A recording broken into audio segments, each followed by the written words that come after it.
Okay, let's see.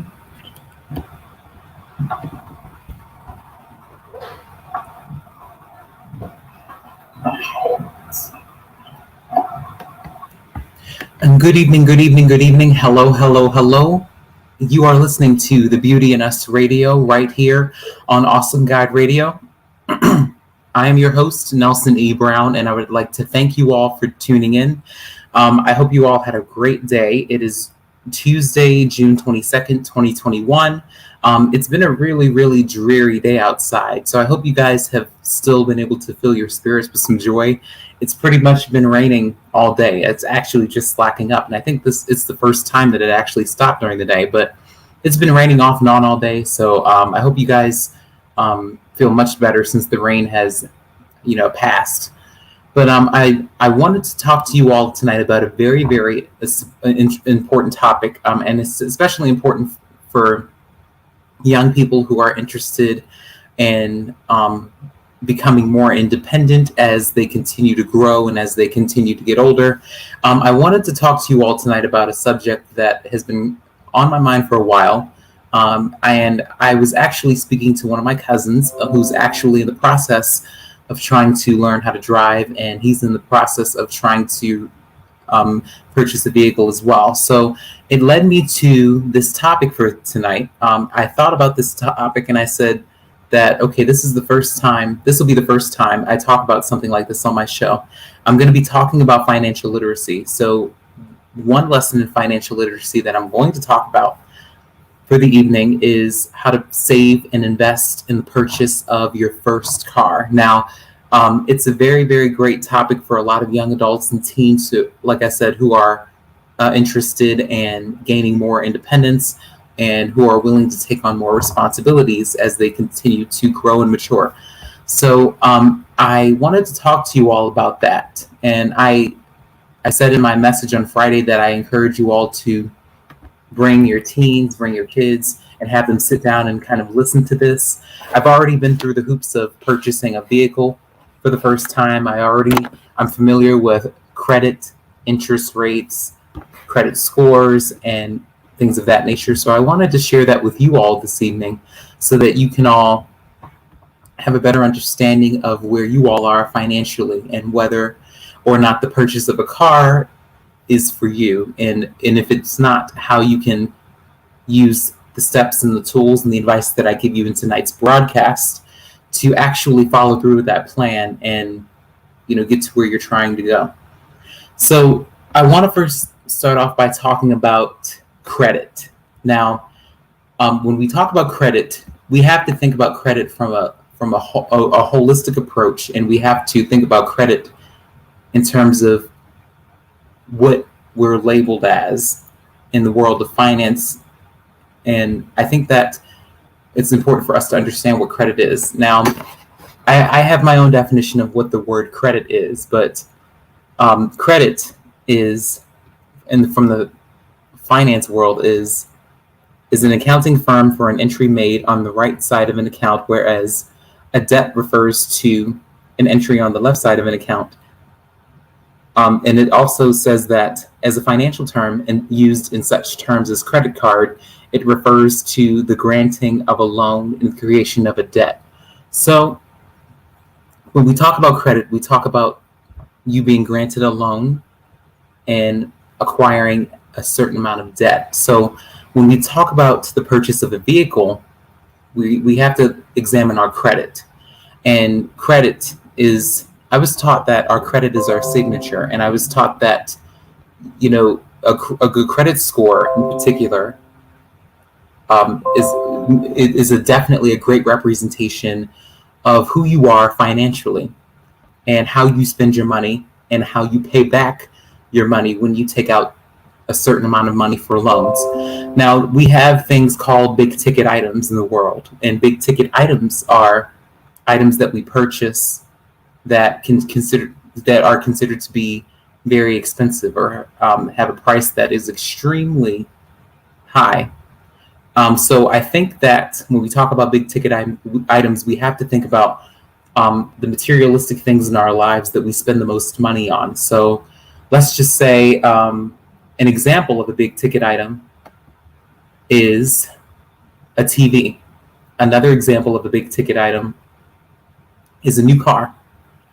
But it also can be a wide variety of things. But in this case, for this evening, I want to talk about how to purchase and invest in a car. And I wanted to share a little bit of my own experience with you all so that you all can get a better understanding of what that looks like, and what that means for a young person or someone who's in their teens or early 20s, or someone who's even older and who may have an interest in becoming, a driver and who's interested in purchasing a car. So we talk a little bit about credit, which is, again, a financial term, and it's used in such terms as a credit card often, and it refers to the granting of a loan and the creation of a debt.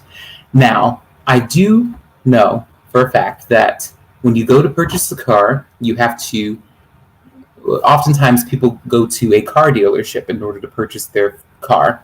Now, I know that, so there are some instances where cars can be auctioned off for a certain amount of money.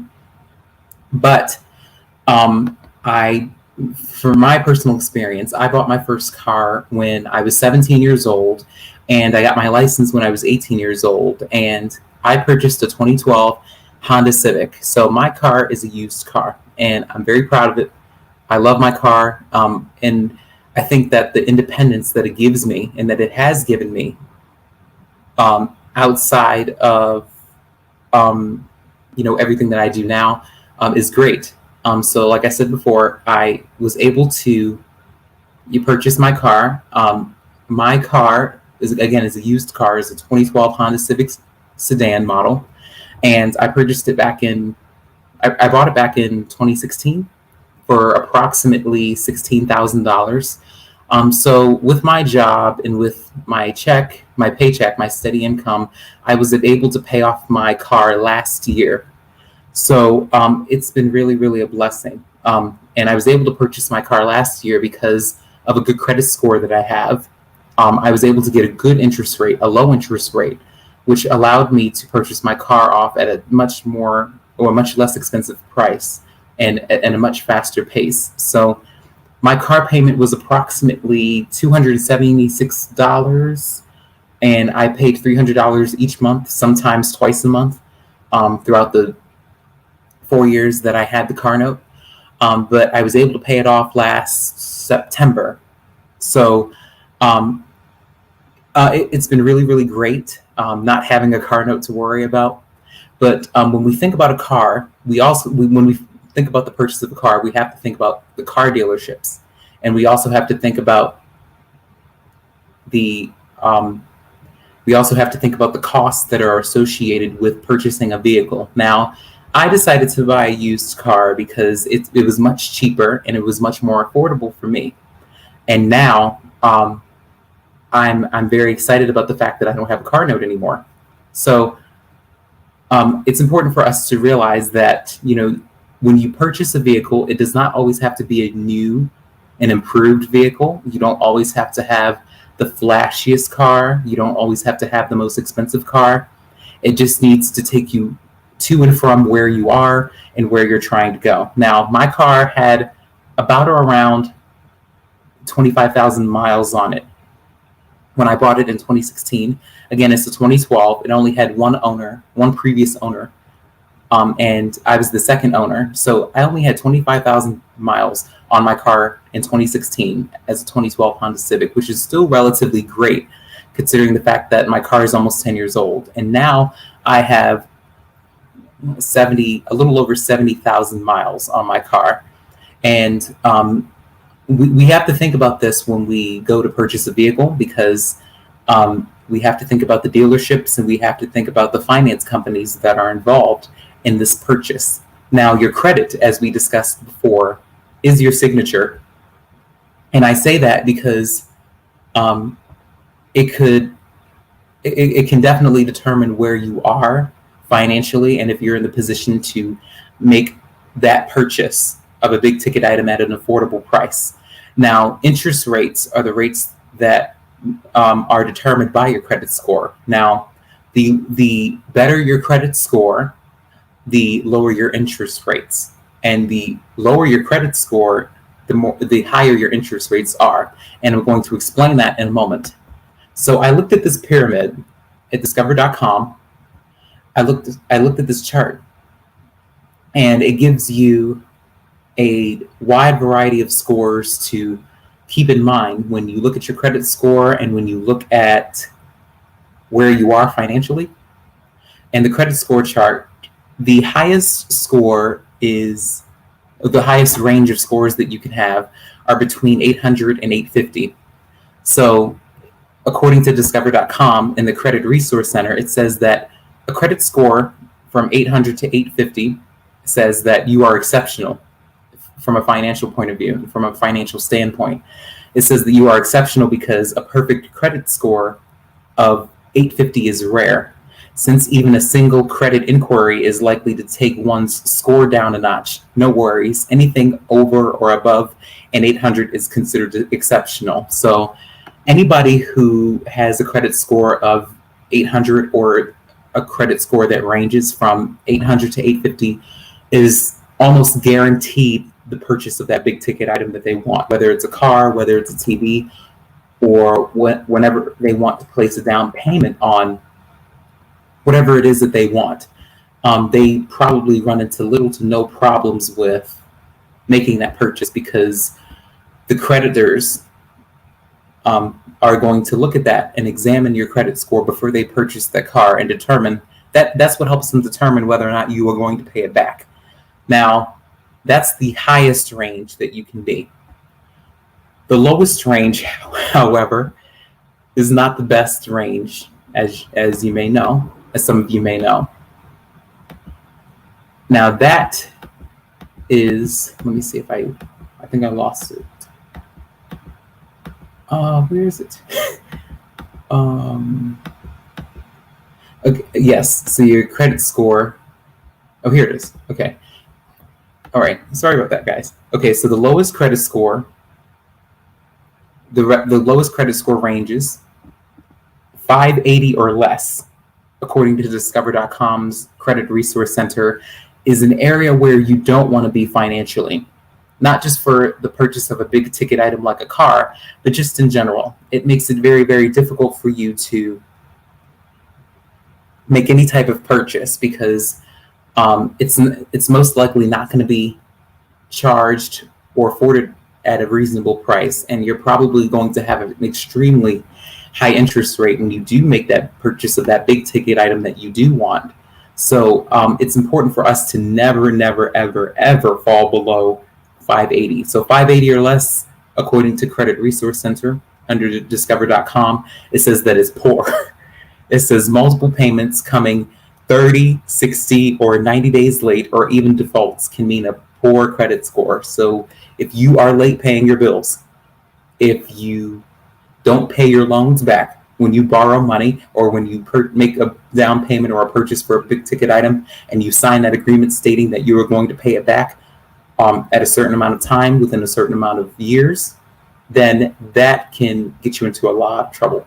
So we never want to fall below 580 or less, because that is not a great place to be in, and it's going to be a huge hassle trying to figure out how to maneuver your way out of that. Now, on the other hand, some more common credit scores, for instance, between 580 and 669 is considered to be a fair credit score, and many consumers have a ding here according to or there on their credit reports and find themselves within this range. And this is according to the Credit Resource Center under Discover.com. It says that many consumers, that perhaps they have been 30, 60, or 90 days late on a payment.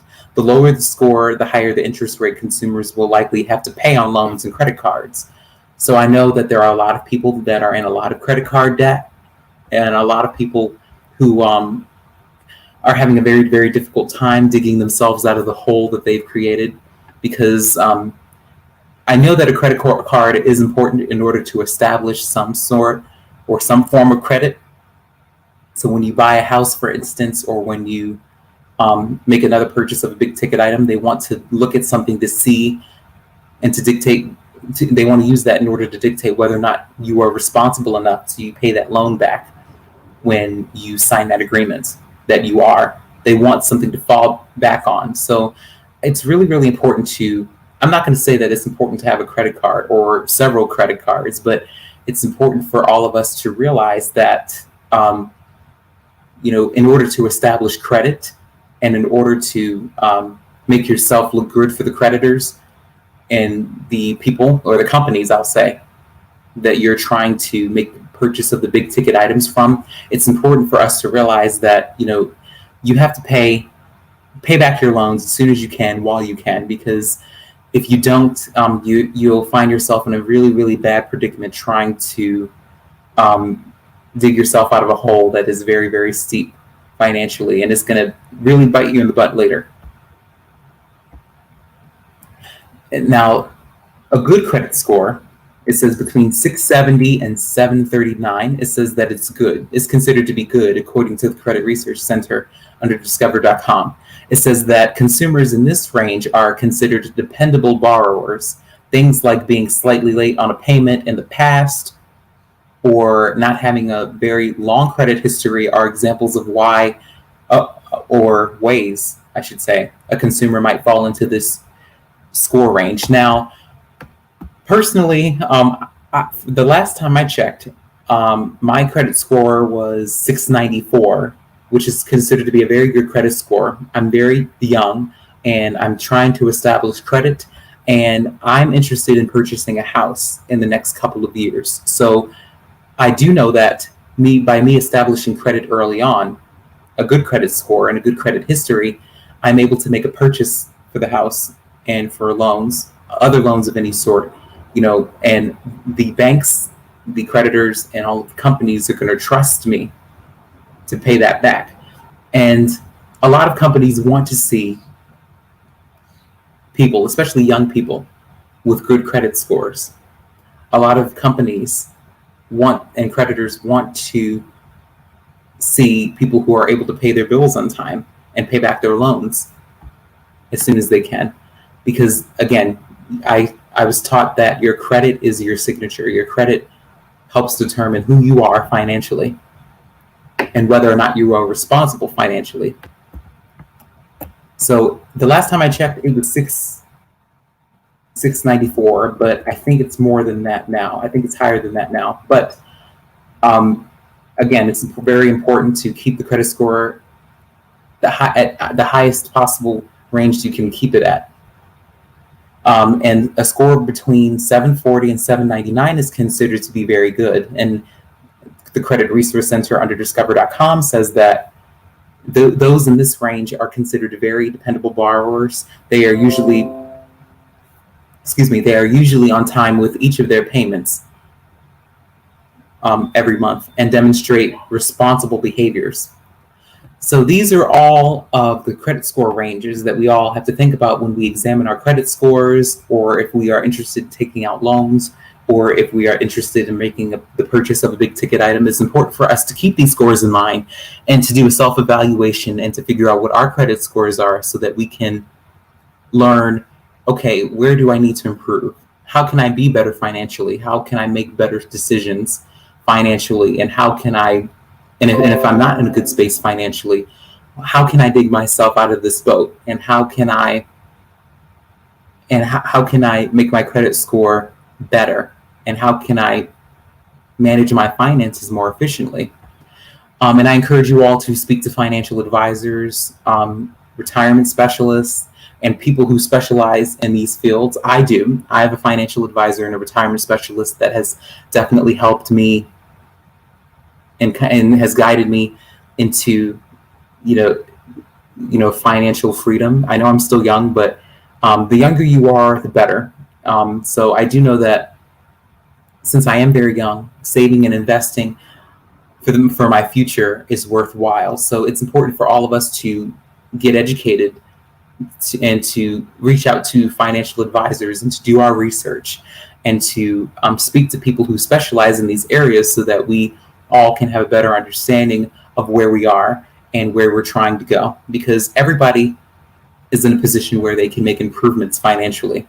None of us are perfect with the way we spend our money or the way we invest in our money. So it's always good for us to have a mentor and someone there to kind of catch us when we're making mistakes, or um, be that second set of eyes that we need so that we don't make a mistake or we won't fall into a hole that we can't dig ourselves out of if we ever get to that point. So that's a little bit of background about what credit means and what the credit scores are. And that's from a broad standpoint. Now, more specifically, when we talk about the purchase of a car, our credit score is important because the finance companies and the dealerships work hand in hand with each other. So whoever the owner is of the vehicle, whoever the registered owner is, and who is ever making that purchase is responsible for three components of a vehicle. And I will explain that in just a moment as I take a drink of water.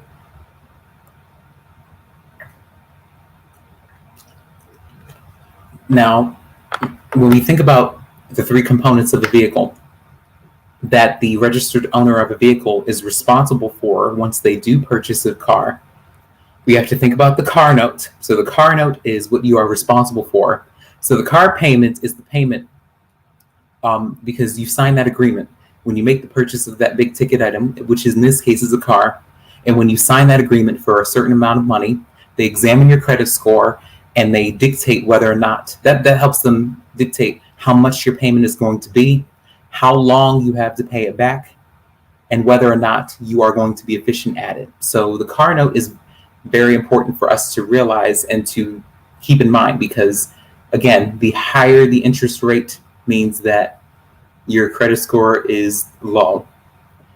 But the better the interest rate, the higher your credit score is.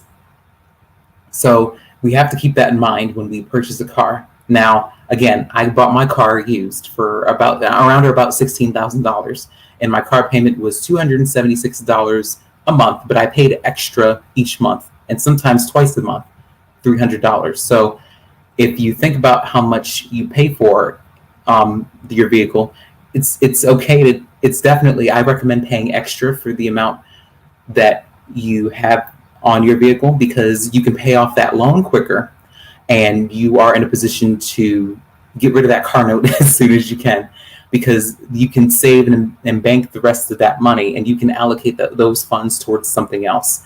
And again, your car does not have to be new and improved. If you need to buy a car outright, it's okay to buy a car outright with the money that you have. You don't always have to have, the name brand cars, the most expensive vehicles to drive in. You have to just keep that in mind and do not be in a rush to purchase an expensive car, because if you want the expensive cars that are out there, you have to keep in mind that not only is the car note expensive, but the maintenance and insurance is very, very expensive as well. So it's important to keep that in mind when you make the purchase of that car. But that's only with the car note. So we also have to think about a second component of taking care of a car, which is the maintenance. Now, if we think about the maintenance on a vehicle, we have to think about 4 parts of the car that are always going to need maintenance throughout the course of the years that you are the registered owner of that vehicle. So we have to think about gas. We have to think about oil.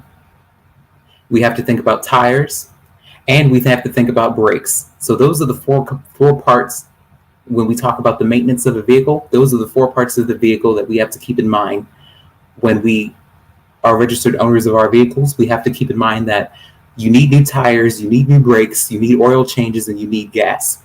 So those are the expenses that you need to keep in mind when you do purchase a vehicle.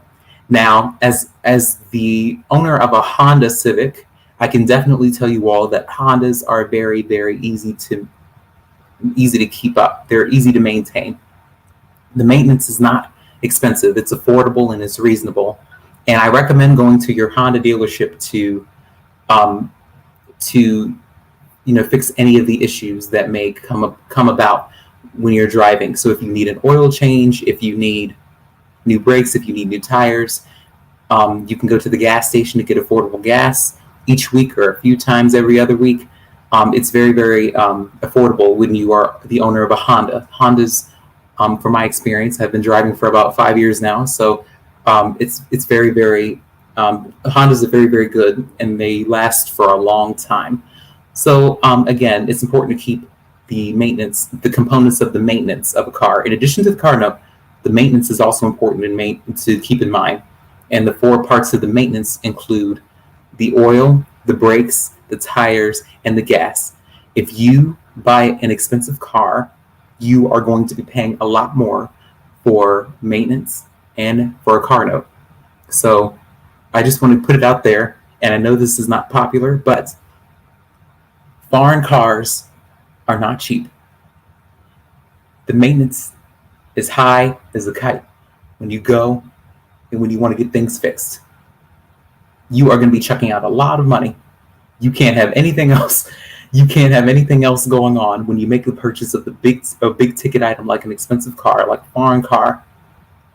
So all of the foreign car owners, I'm not hating on anybody, but I'm just not the type of person. I'm more frugal in terms of the way I like to spend my money and the way I like to manage my money and my finances. But I just wanted people to keep that in mind because, there's no rush to purchase an expensive vehicle or a name brand vehicle or a foreign car because you will be paying foreign car money and you will be chucking out a lot and allocating your funds towards not only the car note but the maintenance, and as well as the third component of maintaining a car and being a car owner. You also have to think about the insurance. Now, the insurance, depending on what your credit score is, depending on who you are, how old you are, and which gender you are, that'll determine whether or not your insurance is going to be expensive. Now, no, I could be wrong, but when you are a young person, and more specifically, if you are a male, if you are a young person and if you are a male, your insurance, sources say, and I've read up on this, your insurance is going to be much more expensive versus you being a young female. So if you are about, let's say, 17 or 18 years old, and if you are buying a car for the first time, if you are financing a car for the first time, if you're purchasing a vehicle for the first time, the insurance is going to be different from men versus women. So young ladies or boys, it's going to be very different because sources say that men take more risks on the road and men are more likely to get into accidents than females. So I think that plays a role into why insurance is more expensive for men versus women, young men versus young women. But it's also my understanding that your insurance gets cheaper as you get older. So I'm 22 now. So my insurance has decreased. I started driving when I was 17, and it was a little bit more expensive than it is now. So I'll say it's about $8 cheaper than it was 5 years ago. But by the time I do turn, I think it's 25, by the time I turn 25, my insurance is really, really going to go down. And that's going to be a little bit of extra change in my pocket. Even if it's a little bit, it's better than it was, before. But it's important to keep in mind that when you purchase a car, again, the car note, the maintenance, and the insurance are three components of a car that you have to keep in mind of what you are going to be responsible for when you do make that purchase. And if you can buy an affordable car at an affordable price, and if you can pay for the insurance, and if you can maintain the oil, the brakes, the tires, and the gas, which are the four components of what maintenance is for a vehicle, you are going to be good to go. And as long as you don't get into any accidents, and if you don't have any tickets, you won't get points, and you won't be penalized on your records and out of your pockets when this stuff does happen. But if you take care of your vehicle is going to take care of you. And that's what I learned when I was in driving school. And that's what I learned about my class. And that's what I learned about when I drove and when I purchased my vehicle. And again, it's important to, for young people to learn how to save and invest for a vehicle on their own. And it's okay to ask for help sometimes, but I definitely think that it's important for young people to at least pay, because most young people drive under their parents' insurance when they first start. So I do think that it's imperative for young people to get accustomed to getting up and going to work every day like I do. And it's important for young people to, learn how to save and invest in their money and get the financial education that they need so that they can make good decisions and so that they won't be in the clouds or in the woods later on, because it's a huge responsibility being a registered owner of a vehicle, and it's not for everybody. Everybody's not meant to drive, and everybody's not meant to be the owner of a vehicle, and that's okay. But if you're interested in gaining more independence and more responsibilities and more freedom to do what you need to do in order to get to where you want to be in your life, then it's important for you to experience that early on so that you can be prepared. And I think that it's important for the young people to pay their car note at least while they drive under their parents' insurance. And by the time that their car is paid for, they're in a position where they can allocate the certain amount of money that they need to allocate, and allocate that money towards paying for the maintenance and the insurance on the vehicle every month. And when the insurance is due monthly, usually when you purchase a vehicle. But when you need the maintenance, you need extra money to just in case something happens. But once you pay your vehicle off, you are in a position to pay for the insurance by yourself as a young person. But when you drive for the first time, it's going to be very, very difficult for you to take care of the financial aspects, all of the financial aspects of owning a vehicle on your own. So I would recommend for young people to pay their car notes while they drive under their parents' insurance. And then once they finish doing that, they are in a position to pay for their own insurance. But it's important for young people to learn to experience the working life, saving and investing, so that they can learn the responsibility and so that they are in the position to take care of themselves and be more self-sufficient. And also, before I move on to our topic about stocks and bonds, I wanted to talk a little bit about what happens when you default on your payments or on the loan that you sign an agreement for when you purchase a vehicle. I'm going to talk about stocks and bonds for the second half of the show, and how that ties into the paycheck that a lot of us get monthly or bi-weekly. But before I do that, I want to talk about what the penalties are and what the consequences are if you don't pay for the insurance and when you don't pay your car note on time, and when you default on the payments and when you don't pay the loan back. So hold tight and get ready. So, and you never want to be in this boat, but this happens all the time, where people decide not to pay their car note or their car insurance. They drive around with no insurance, expired tags, and they don't take care of their responsibilities. There are serious consequences and ramifications for not doing that, and I'm going to explain that in a second.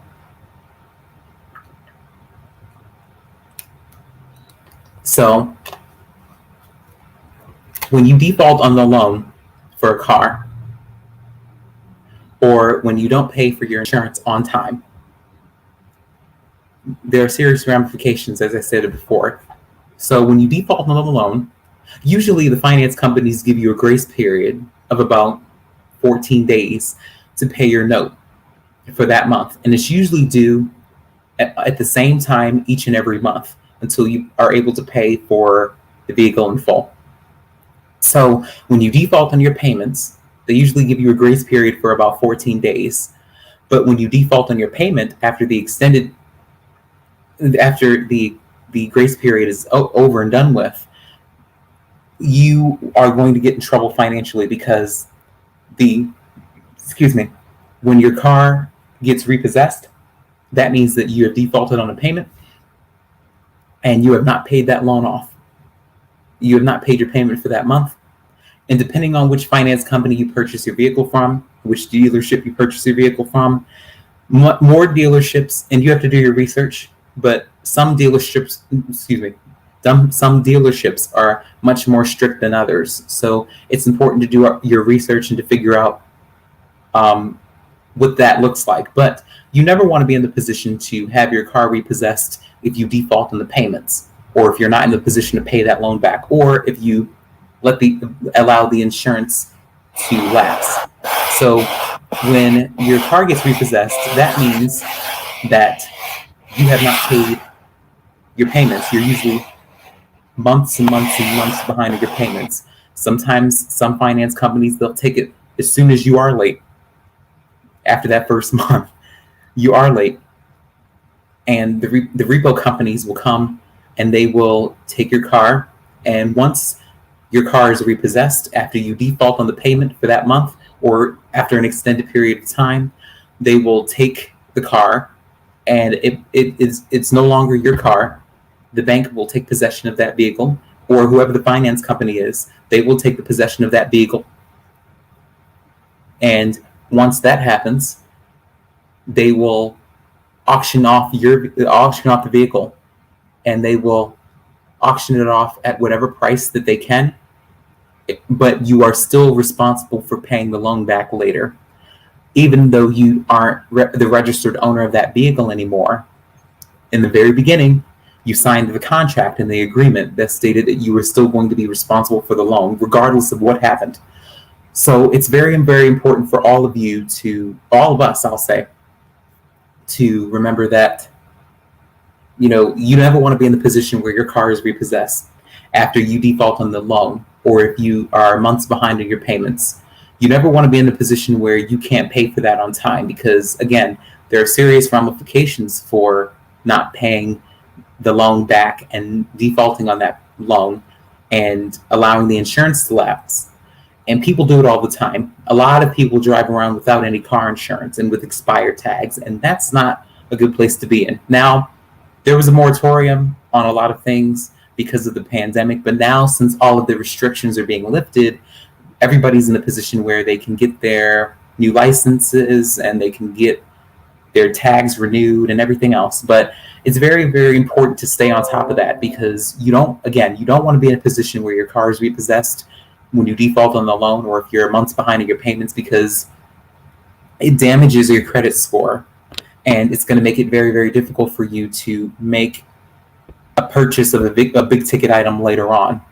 And not only that, it's very embarrassing to have your car repossessed, because a lot of people, I think, forget the fact that when you sign the agreement, that the finance company or the dealership has for you, they put down not only your home address and your mailing address, but they also list down, they put down a list of references to choose from. So they know where to find the car if you try to hide it. So they're going to get you.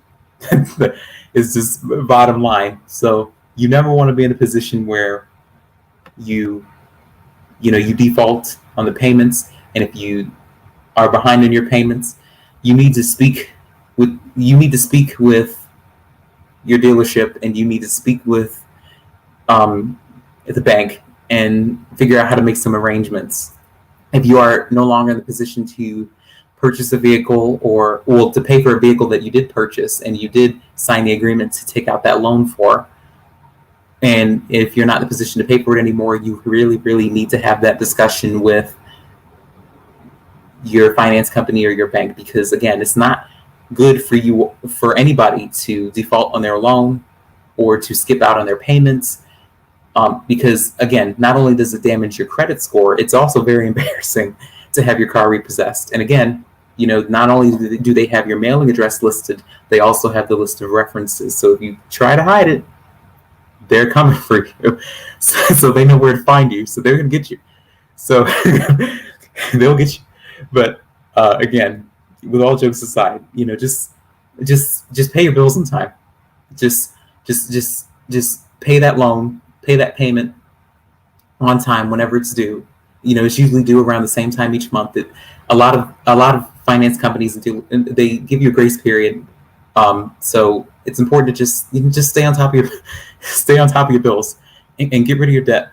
Just pay off your credit cards, pay off your loans. Just no debt. Just no debt. It's not a cool place to be in when you're in a lot of debt, and you don't want people coming. You don't want all these people, all the creditors coming after you when you don't pay your bills. And when you don't pay your bills, and when you're behind, and when you're not doing what you're supposed to do. So it's important for all of us to note that. Creditors, banks, and companies and finance companies, they like seeing responsible people who pay their bills on time. They want you to have a great credit score. They're going to look at you with their left eye if your credit score falls below where they expect it to be. So, with all jokes aside, it's important to keep that in mind.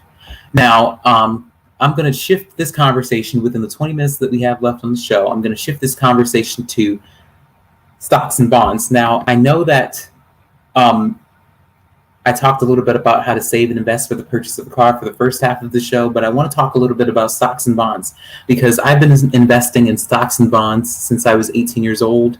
And I've had a retirement account since I was 18 years old, and I've been saving and investing not only for my retirement, but also I've invested a small amount of money towards stocks and bonds, and I've invested money into my retirement savings. So when I get a chance, I will have Mr. Glenn Pulver on, my retirement specialist, to talk to you all about how to save and invest in retirement and how to save and invest in stocks and bonds, but that'll be for a different broadcast. I'm going to try to see if I can get him on to talk about that with you guys later on this summer. But for now, I'm going to talk a little bit about it because I'm not an expert. So I can only give you a little bit of information about that. But I hope you all have been enjoying the show about how to save and invest for a vehicle. And this is a little bit of financial literacy that I wanted to talk about on tonight's show. So the difference between stocks and bonds, I did my research, and there's an article by Thomas Kenny on thebalance.com, and he talks about, and he updated this on May 15th of this year. It was reviewed by Margarita Chen, I think that's how you pronounce her name, and Thomas Kenny. And they talk about the differences between stocks and bonds, and people invest in stocks and bonds during their working life. And while they are in the position to save and invest for their future, and when they are looking for financial freedom in their after their working life and towards the end of their careers, and while they are investing and working, they invest in something called stocks. And stocks, and this article says the stocks and bonds are two different ways for an entity to raise money to fund or expand its operations. And it says that stocks are simply ownership shares of corporations. So when a company issues stock, it is selling a piece of itself in exchange for cash. And they give an example. It says that suppose a corporation makes it through the startup phase and becomes successful. The owners wish to expand, but they are unable to do so solely through the income they earned through their operation. As a result, they can turn to the capital markets for additional money. So one way to do this is to split the company up into shares. Then they can sell a portion of these shares on the open market in a process known as an initial public offering or an IPO. So a person who buys, and this is important to note, a person who buys a stock is buying an actual share of the company, which makes them a partial owner. That is why stock is also referred to as equity. This applies to both established companies and IPOs that are new to the market.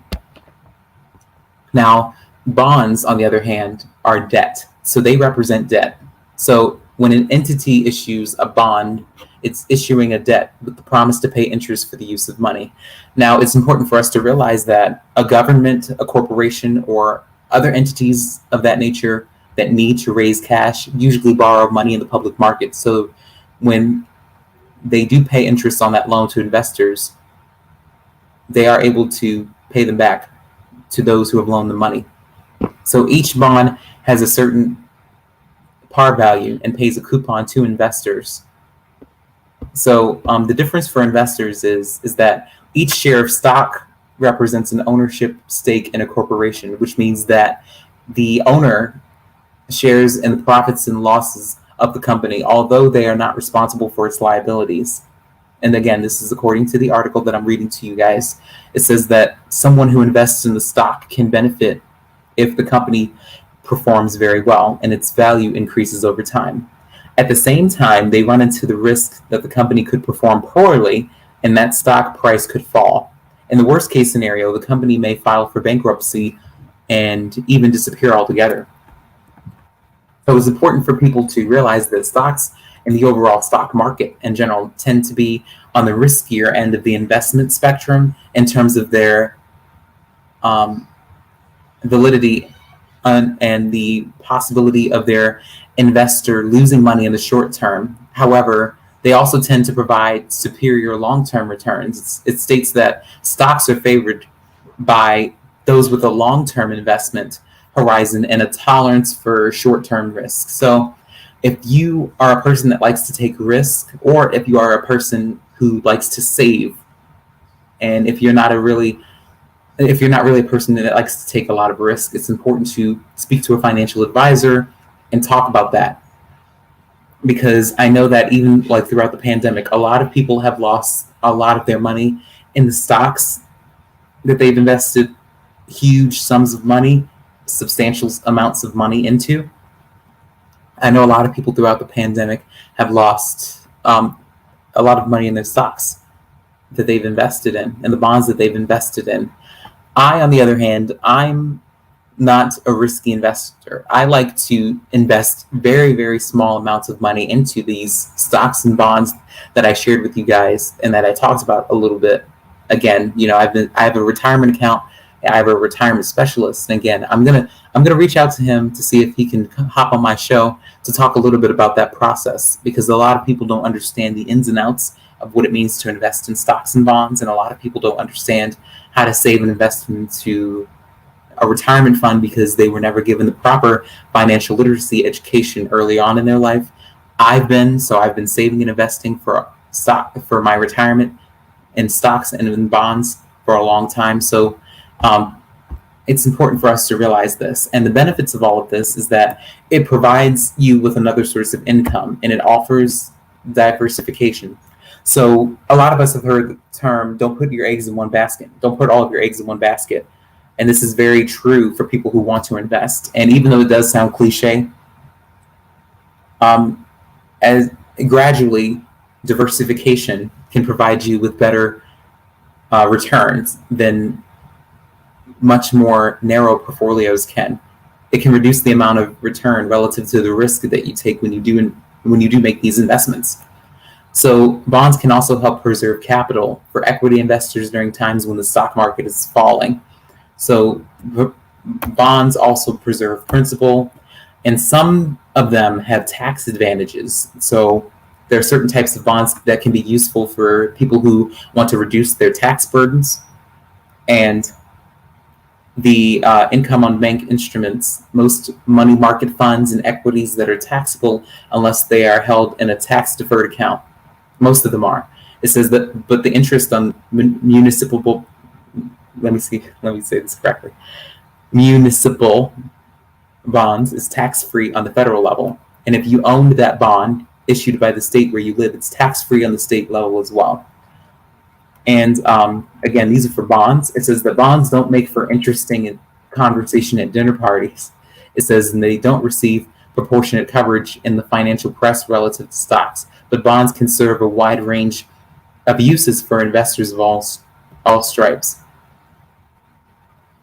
So it's important for us to realize a little bit about this, but I'm not going to get into too much because I'm not a financial advisor and I'm not an expert at any of this. So again, I'm going to try to reach out to my retirement specialist to see if he can come on my show to talk about this more in detail with you guys, because it's important for all of us to have that education that we need in order to move forward and in order to be financially free.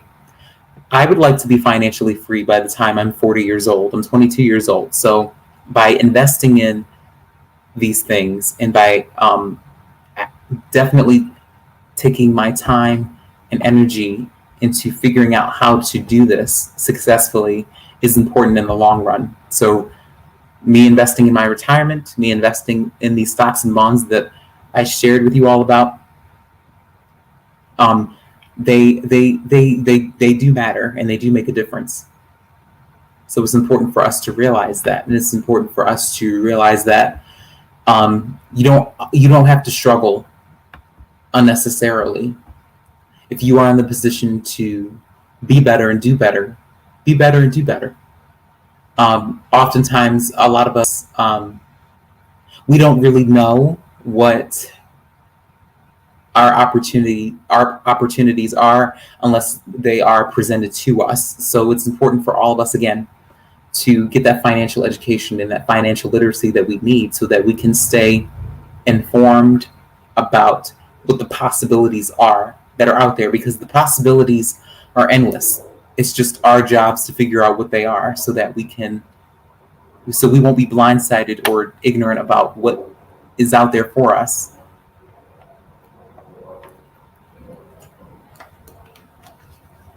Now, it says that investing ensures present and future long-term financial security.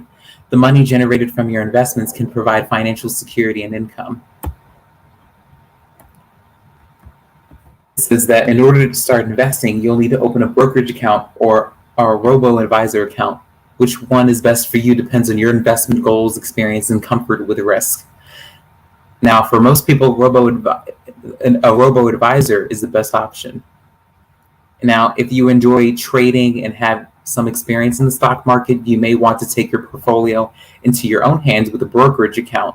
And this has a steeper learning curve and higher risk, but also the opportunity for higher returns.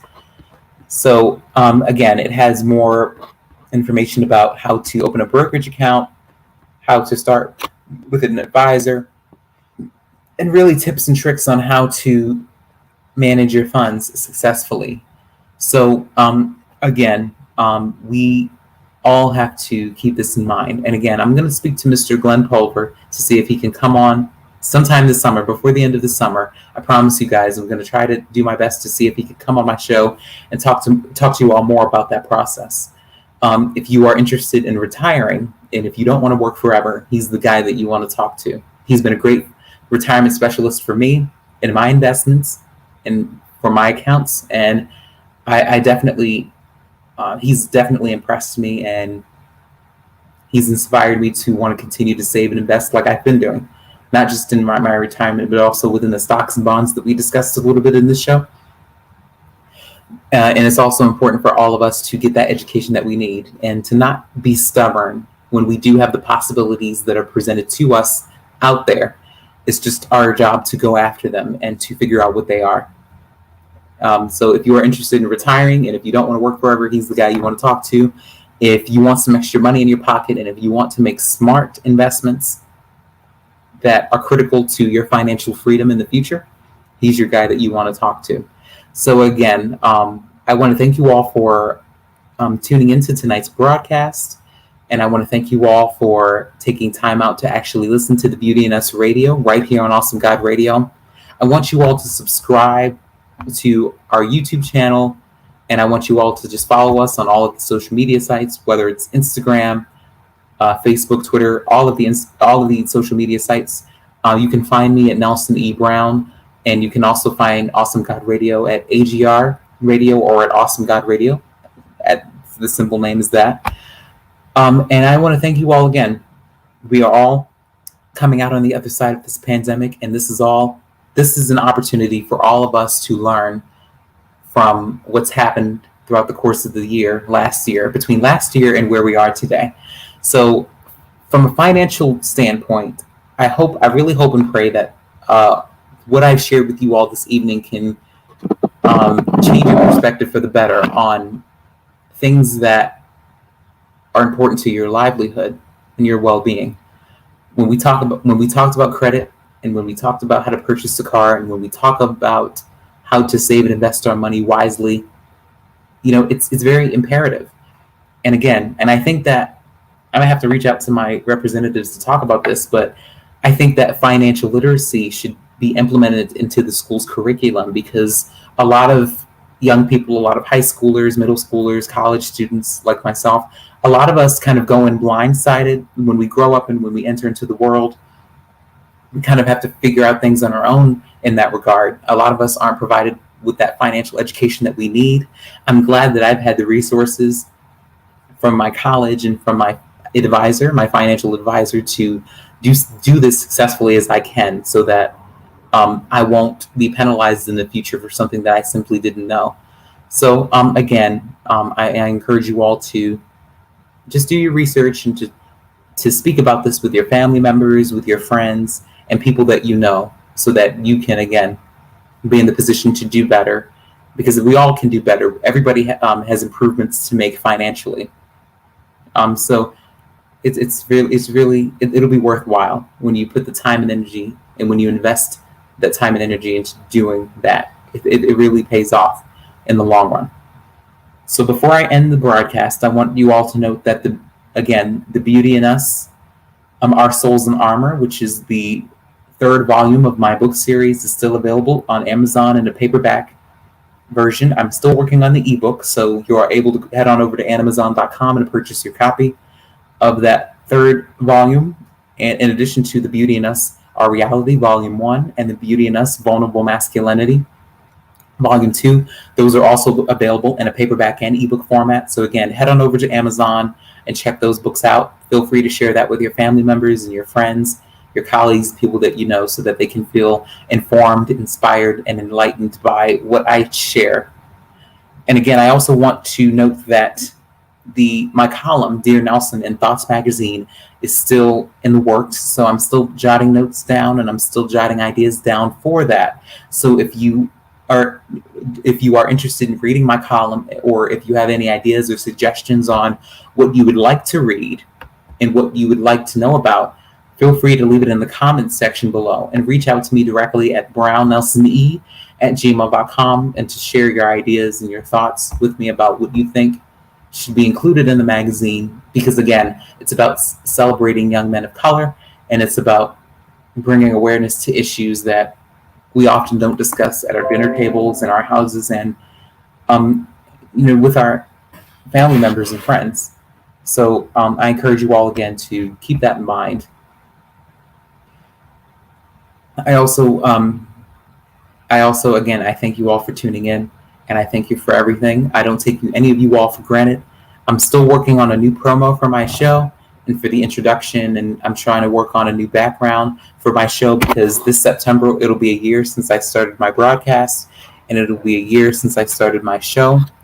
Next week on June 29th, 2021, from 6 to 7 a.m., I'm going to have a special guest, a family member of mine, my aunt, and she's going to be sharing her work with you all. I have to reach out to her again to just talk about the details of everything before I post the content for next week's show on Friday. So nothing is set in stone yet. She's going to be on the show, but I'm going to, again, reach out to her and talk to her about what she'd like to share with you all, because she's very creative and talented, and I would love for her to talk about that on my show and the work that she does, and so you all can invest in the purchase of her items that she has and what she has to bring to the table, and how to see the beauty in all of it. So that's what's on the agenda for next week. And I also have another guest that I want as a part of my broadcast next week, but I'm still in the works with that as well. So I'll keep you all posted, and it'll be done by Friday. So without further ado, again, I'd like to thank you all for tuning in. I appreciate you all. I love you guys. I thank you all. I don't take any of you all for granted.